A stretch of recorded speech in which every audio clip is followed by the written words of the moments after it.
안녕하세요. 사연을 부탁해입니다. 오늘의 사연을 소개하겠습니다. 어느 날 화분에 물을 주다 보니 추억이 새록새록 떠올라서 저도 모르게 눈시울을 붉히고 있었는데요.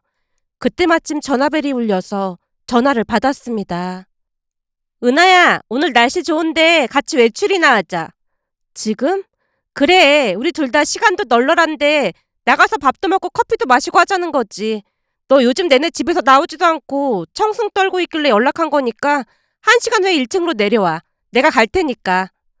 내가 청승은 무슨 청승을 떨었다고 그래. 지금 몇 달째 집에서 꼼짝도 안 하고 있는 게 청승이 아니고 뭐겠어. 그러니까 1시간 후에 1층에서 만나. 친구 윤정이가 전화를 끊었습니다. 그 사건 이후로 외출을 극도로 꺼리고 있었던지라 귀찮은 마음만 가득했는데요.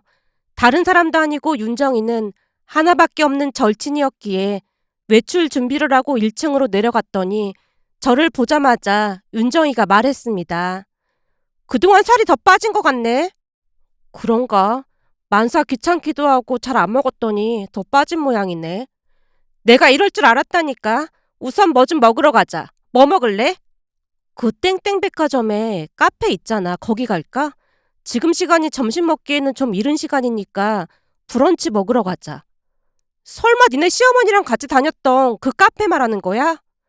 윤정이가 눈을 동그랗게 뜬 채 물었습니다. 맞아. 거기 가서 간단하게 브런치 먹자.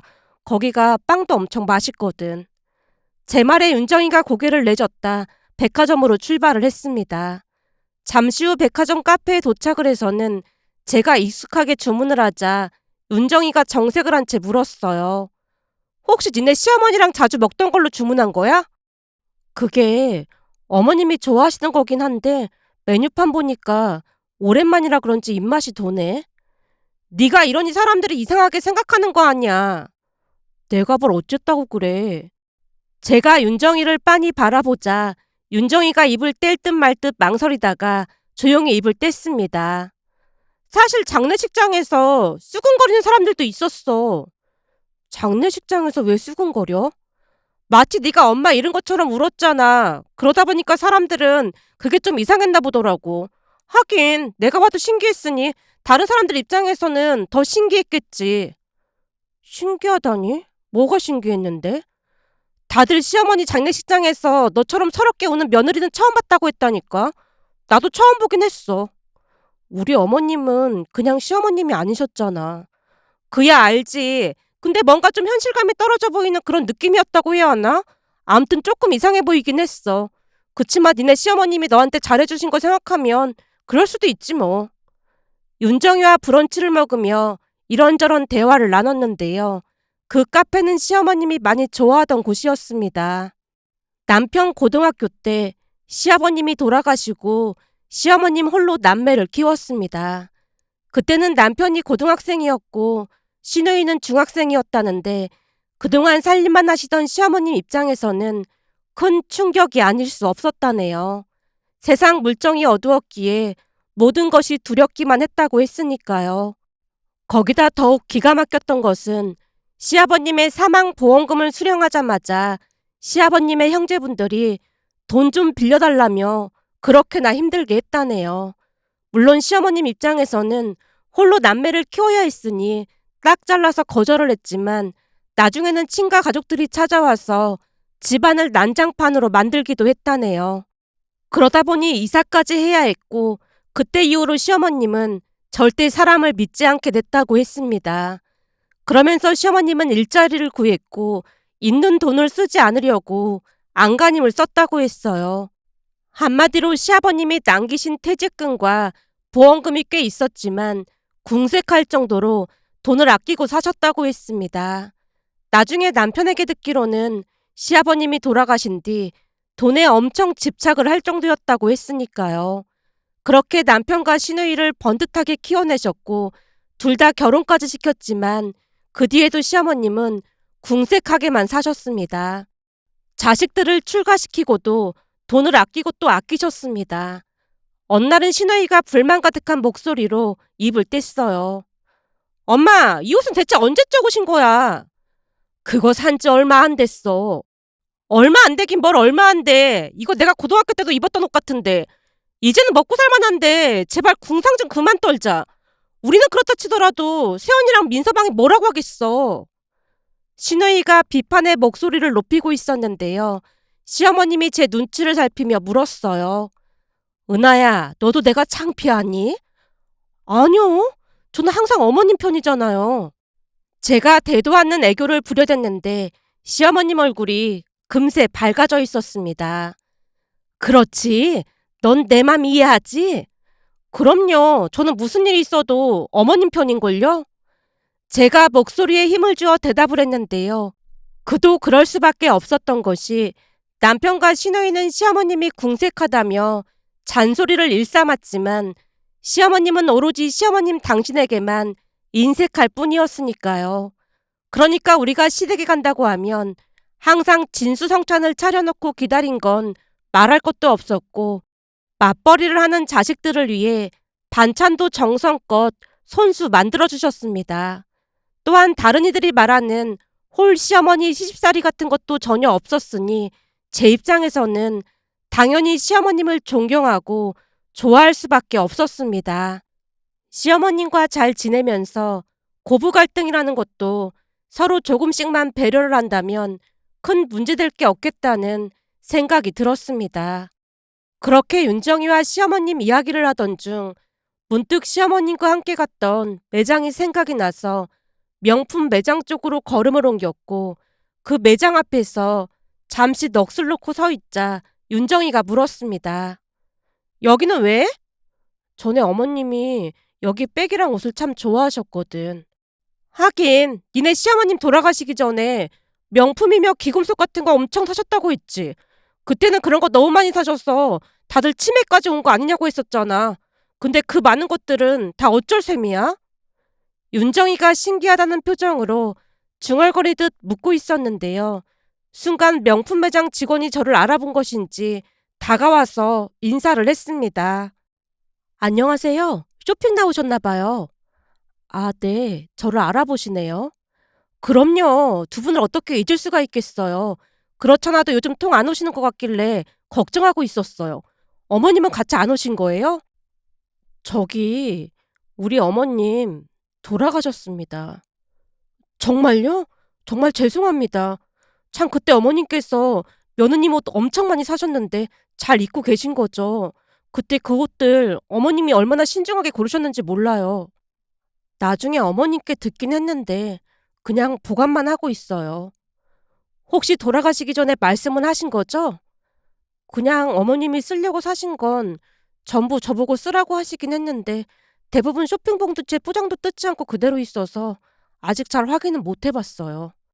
사실은 어머님 옷을 산다고 말씀하셨겠지만 쇼핑하러 오신 첫날 저한테 앞으로 자주 올 거라고 하시면서 며느님에게 어울릴 만한 옷과 백으로 골라달라고 하셨거든요.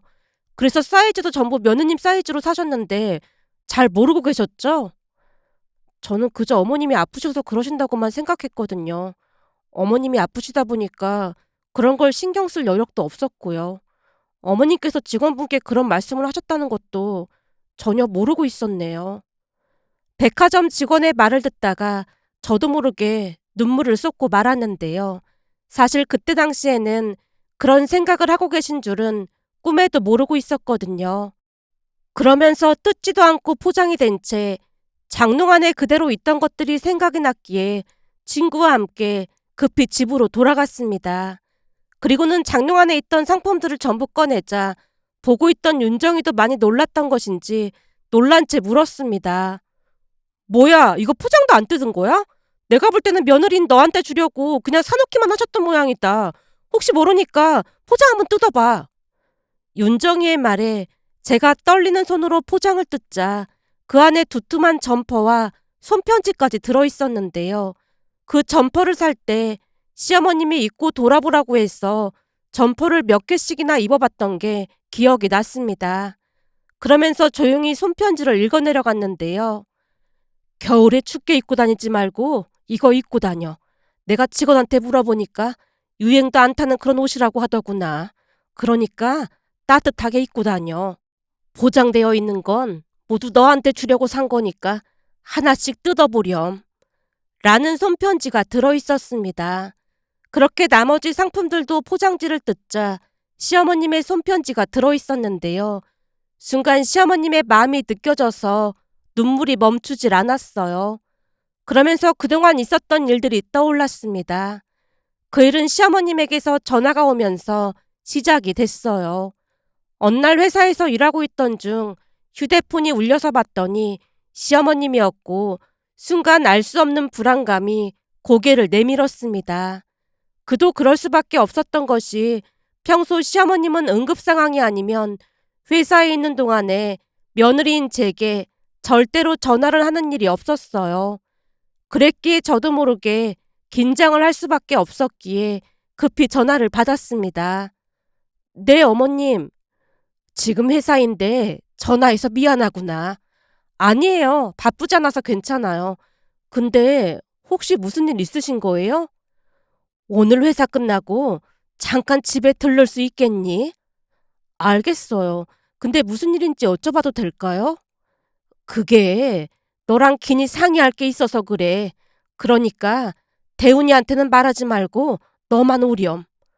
저 혼자만이요? 그래. 대훈이한테는 절대 말하면 안 된다. 시어머님의 신신당부가 더욱 불안으로 몰아넣고 있었는데요. 그날 시어머님의 목소리를 들으며 무슨 사달이 나도 단단히 낯섦을 느낄 수 있었거든요. 결국 퇴근 후 떨리는 마음으로 시댁으로 갔고 급한 마음에 직접 문을 열고 들어갔는데 시어머님이 소파에 앉아 계셨어요. 하지만 문 열리는 소리를 못 들으셨던 모양으로 허공만 응시하고 계셨는데 그제서야 인기척을 느꼈던 것인지 시어머님이 몸을 돌리셨어요. 왔니? 어머님, 무슨 일 있으신 거예요?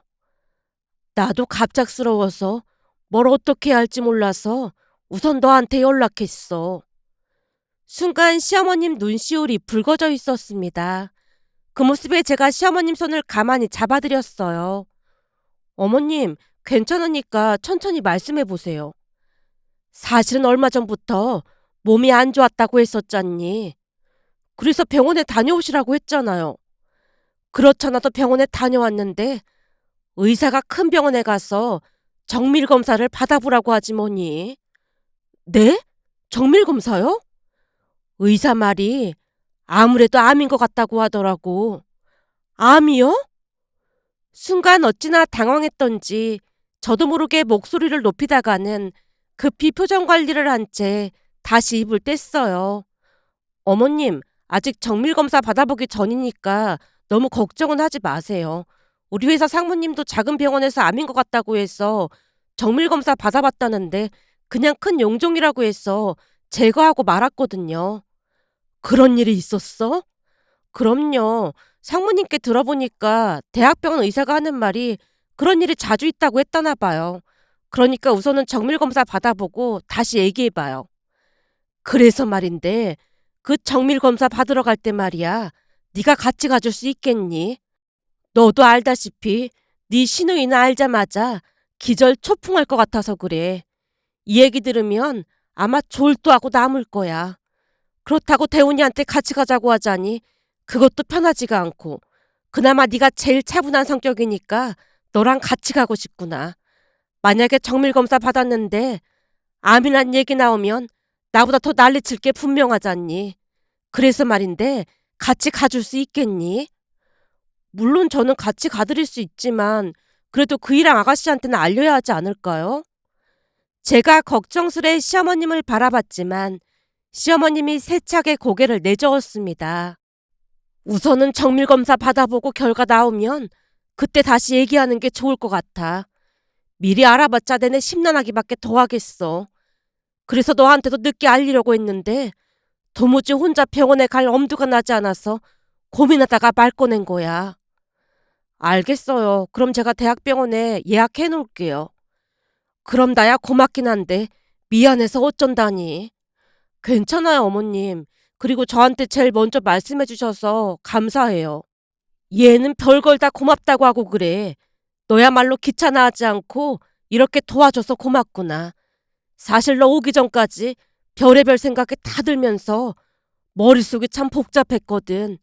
근데 네가 차분하게 말해주니까 나도 조금은 안심이 되는 것 같구나. 순간 시어머님 눈에서 눈물이 뚝 하고 떨어졌는데요. 얼마나 마음고생을 하셨을지 그 마음이 고스란히 전해져 왔습니다. 결국 제가 분위기를 바꿔보고자 다시 말을 꺼냈어요. 어머님, 기분 안 좋을 때는 맛있는 거 먹으면 좀 괜찮아지거든요. 제가 저녁 살 테니까 같이 나가요. 그냥 집에서 밥 먹으면 되는데 돈 아깝게 뭐 하라 그래. 윤정이가 그러는데 이 근처에 맛집이 있다고 하더라고요. 이 근처에 맛집이 있다고? 무슨 음식점인데? 보리굴비 전문점인데 아주 맛있대요. 보리굴비도 맛있고 도토리묵도 맛있고 거기다 해물파전도 맛이 아주 기가 막히대요. 도토리묵도 판다고? 예전에 나 살던 고향에서는 도토리를 주어서 직접 도토리묵 해서 먹곤 했는데 맛이 아주 기가 막혔지. 네 얘기 들으니까 입맛이 도는 것 같구나. 그렇죠. 그러니까 얼른 나가요. 원래가 우울할 때는 맛있는 거 먹으면 기분이 좋아진다니까요. 그렇게 시어머님을 모시고 가서 보리굴비에 도토리묵 그리고 해물파전까지 시키자 시어머님이 걱정스레 물었어요. 우리 둘이 먹기에는 너무 많은 거 아니니? 어머님, 사실 어머님 전화 받고 난 뒤에 혹시나 무슨 일이 있나 싶어서 내내 신경을 썼더니 지금 배가 등가죽이 붙어서 뭐든지 다 먹을 수 있을 것 같아요. 그러자꾸나. 오늘 한번 뽀지게 먹어보자. 그날 시어머님과 배부르게 밥을 먹은 뒤 카페에서 이런저런 이야기를 하고 집으로 돌아왔는데요.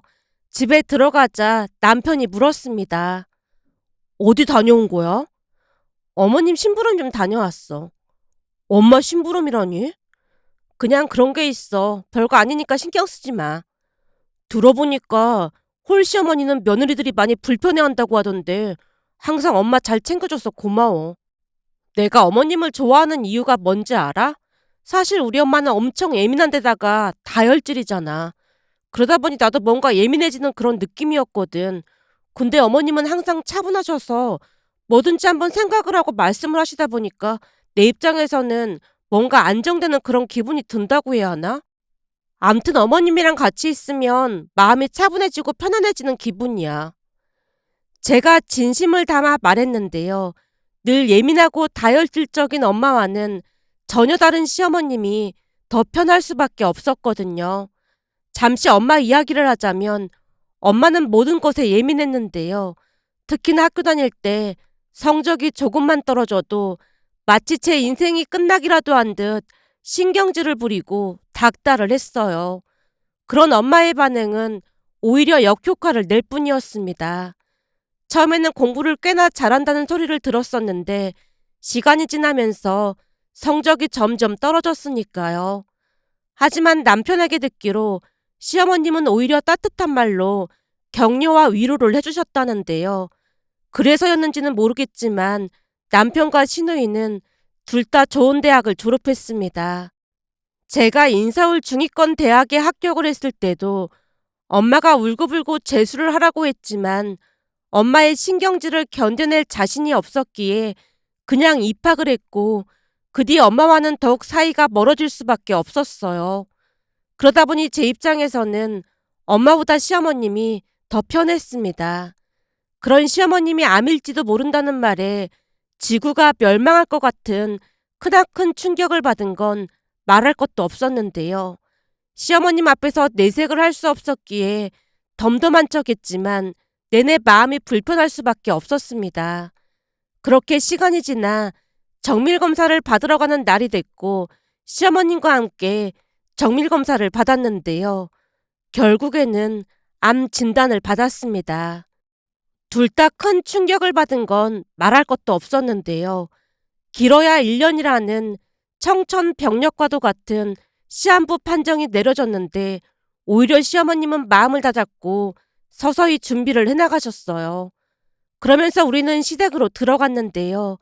남아있는 그 시간을 시어머님과 함께하고 싶었거든요. 물론 우리가 시댁으로 들어간다고 하자 시어머님이 반대를 하셨지만 우리는 합가를 감행했습니다. 그 뒤 저는 회사도 퇴사하고 시어머님과 많은 시간을 보냈어요. 시누이가 제주도에서 카페를 운영하고 있었기에 제주도에서 한동안 머무르면서 하염없이 바다를 구경하기도 했고 말없이 올레길을 걷기도 했습니다. 그러면서 시어머님과 더욱 친해진 건 말할 것도 없었는데요. 어느 날은 시어머님이 하고 싶은 것들을 말씀하셨어요. 나도 여유롭게 카페 같은 데 앉아서 아점인가 뭔가 있잖니. 그걸 먹고 싶은데 그걸 영어로 뭐라고 하더라? 아, 브런치요? 그래, 그 브런치 말이야. TV 보니까 요즘 젊은 사람들이 우아하게 브런치 먹고 그런다며. 그것도 여유가 있는 사람들이나 그런 거지. 저도 늘 바쁘다 보니 그런 여유를 부려본 적이 없는 것 같아요. 친구 윤정이랑 주말에 카페에서 수다 떨면서 그런 적이 있긴 한데 나쁘진 않았어요. 그럼 우리도 내일은 브런치 먹으러 갈까요? 그래. 이왕 가는 김에 우리 집 근처 그 백화점 있잖니. 거기에 있는 카페로 가자꾸나. 백화점 안에 있는 카페요? 그동안은 먹고 사느라 바빠서 백화점 한 번을 제대로 못 가봤잖니. 간 김에 쇼핑도 하고 그러자꾸나. 이렇게 갈 줄 알았으면 그냥 사고 싶은 것도 좀 사고 먹고 싶은 것도 좀 먹고 그러고 살 걸 그랬나 싶은 후회가 되네. 시어머님이 후회 가득한 표정으로 긴 한숨을 내쉬었습니다. 그 뒤 시어머님과 백화점을 자주 다녔고 평소에는 명품 매장을 가본 적도 없던 시어머님이었지만 자주 드나들면서 옷과 백을 구매하셨습니다. 어느 날은 서울에 올라온 시누이가 걱정스레 말을 꺼냈습니다. 언니, 엄마 정신이 온전한 건 맞는 거겠죠? 무슨 그런 말이 있어요. 아니, 평생도록 명품의 명자도 모르시던 분이 갑자기 옷이랑 백 같은 걸 막 사시니까 뭔가 걱정이 되고 그래서 그렇죠. 아버님 돌아가시고 난 뒤 구두쇠처럼 사신 게 후회가 되신다고 하셨어요. 돌이켜보면 굳이 그렇게 살 필요가 없었다고 하셨거든요. 하긴 우리가 그렇게 말렸는데도 우리 엄마 진짜 구두쇠처럼 살긴 하셨어요. 그러니까 그냥 어머님이 하고 싶어 하시는 거 다 하게 해드리자고요. 언니가 옆에서 잘 챙겨주셔서 너무 감사해요. 우리 엄마 불쌍해서 저 잠도 잘 못 자고 있어요. 시누이가 저를 붙들고 한동안 눈물만 흘렸습니다. 그 뒤에도 시어머님은 백화점에서 자주 쇼핑을 하셨고 만족해 하시는 것 같아 보였습니다. 그렇게 야속하게도 시간은 계속 흘러갔고 길어야 1년이라는 시한부 판정을 받았지만 시어머님은 1년을 넘게 사시고 돌아가셨습니다. 이미 시간이 정해져 있음을 잘 알고는 있었지만 사랑하는 사람을 떠나보내는 일은 결코 쉬운 일이 아니었습니다. 그런데 시어머님이 돌아가시고 난 뒤 시어머님이 쓰시던 방을 정리하던 중 편지 한 장을 발견했는데요. 크나큰 슬픔과 절망에 빠져있던 우리를 위로하고 있었고 편지를 읽다가 그만 웃음이 터져버렸다고 해야 할까요? 이런저런 정리를 하던 중 서랍장에서 시누이가 제일 먼저 편지를 발견했습니다. 엄마가 편지를 써놓으셨네요? 어머님께서요? 네, 여기 봐봐요. 나 떠나거든 읽어보아라 라고 적혀있잖아요. 진짜네. 그럼 얼른 읽어보세요. 제 말에 시누이가 봉투를 열고 편지를 읽기 시작했습니다. 내내 아프다가 이제는 안 아프니까 살 것 같다. 그러니 내 걱정은 하지 말고 잘들 살아. 그게 내 마지막 소원이야. 그리고 장롱 안에 있는 것들은 우리 은하한테 주려고 산 거라 포장도 안 뜯었으니까 전부 은하가 가져가도록 해라. 딸, 엄마 말 알아들었어? 그럼 대답해봐. 알았어. 근데 이건 좀 차별인 것 같은데. 쓸데없이 불평하지 말고 더 큰 소리로 대답해봐. 아, 글쎄 알았다고. 근데 내 반응을 전부 예상하고 있었던 거야? 만약에 은하 거 뺏으면 내가 꿈에 찾아갈라니까 그런 줄 알아. 아, 글쎄 알았다고. 마치 시어머님과 대화를 나누는 것 같이 시누이가 대화를 주고받고 있었는데요. 편지를 읽어 내려가던 시누이 말에 웃음이 터지고 말았습니다. 딸, 내 말 알아들었으면 새언니랑 같이 베란다에 나와서 양손 머리 위에 올리고 동그라미 그리면서 하늘을 보고 오케이 표시해봐. 와, 엄마 때문에 진짜 미치겠다. 미치지 말고 얼른 나와서 하늘 보고 오케이 표시해봐. 언니, 우리 베란다에 나가서 오케이 표시해야 할 것 같은데요? 신우이의 말에 눈물과 웃음이 동시에 터져나왔기에 눈물을 훔치고는 베란다에 가서 양팔을 머리 위에 올리고 하늘을 향해 동그라미 표시를 했습니다. 그리고 신우이가 다시 편지를 읽어내려갔어요. 내가 살아보니까 인생 뭐 별거 없더라. 먹고 싶은 거 있으면 먹고 사고 싶은 거 있으면 사면서 즐겁게 살아. 나처럼 후회하지 말고. 은하 덕분에 브런치도 먹어보고 백화점에서 신나게 쇼핑도 하다 간다. 그동안 참 고마웠어. 그리고 은하야, 힘들 때는 너 자신부터 챙기는 일을 최우선으로 하도록 해라. 입맛이 없어도 잘 먹고 잘 자도록 해. 내가 살아보니 제일 후회되는 일이 걱정을 사서 했던 거란다. 지나고 보니 그냥 별거 아닌 일에 왜 그리도 걱정을 사서 했는지 모르겠다. 나는 니들 덕분에 잘 지내다 간다. 그러니 너무 슬퍼하지도 말고 행복하게 잘 살아. 라는 말을 마지막으로 편지는 끝이 났는데요. 시어머님의 마음이 고스란히 느껴지는 그런 편지였기에 우리는 울다가 웃다가를 반복했답니다. 그때 당시 시어머님이 장롱에 남기고 가신 것들을 감히 뜯어볼 엄두가 나지 않았기에 잊고 지냈는데 그날 시어머님이 쇼핑봉투 안에 일일이 편지를 써놓으신 것을 보며 또다시 눈물이 쏟아져 나왔습니다. 그런 저를 보며 윤정이가 말했어요. 어떻게 된 게 친정엄마보다 시어머님을 더 따를 수가 있는지 아무리 봐도 참 신기하고 부럽다. 내가 볼 때는 네가 명품이나 액세서리 이런 걸 하고 다닐 성격이 아닌 거 잘 아시다 보니까 당신처럼 살길 바라지 않으셨던 것 같아. 여기 봐봐. 나처럼 살지 말고 즐기고 살아라. 그렇게 써있잖아. 참 부럽다. 윤정이가 부럽다는 듯이 중얼거렸습니다. 그날 시어머님의 진심을 다시 한번 알게 돼서 다시금 마음이 따뜻해졌는데요. 문득 며칠 전 시누이 부부와 함께 시어머님과 같이 가던 백화점에서 식사를 하면서 시어머님이 그리워져서 하늘에 계신 시어머님에게 사랑과 감사를 담아 이렇게 편지를 보내봅니다. 오늘의 사연은 여기까지였습니다. 즐겁게 보셨다면 구독, 좋아요 부탁드립니다. 고맙습니다.